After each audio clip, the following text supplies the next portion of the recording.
Boleh kembali kat nami ai kipor pacing iet kanan jingi jong kakan nong sinjor balai siya kung neaw kawan ja choros jingi jong awat tam lekay yang atuan dengan sesa sisientuan ay napibay was no laban jay Watlak nga iegong ang lalay ay api Haba kamon niya na pingunsyo Hapon baki umat Yapi nga lapang biyan na dong siya do Watlak nga tumat na yapi nga ay lu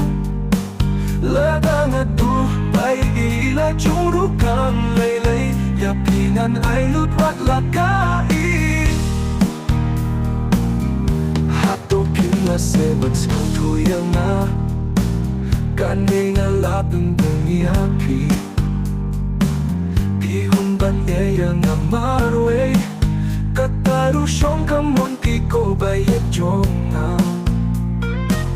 Jingyat jong awat pangekay Yang atuan pengen sesa sisientuan ay Napibay was no laban jay Watlak nga iegong ang lalay ay api Haba kamon nga napinunsyo Hapon baki umat Yapi nga latang biyan na dong siya do Watlak nga tumat na yapi nga ay lut Lada nga tu Bay ila juro kang laylay Yapi nga ay lut watlak ka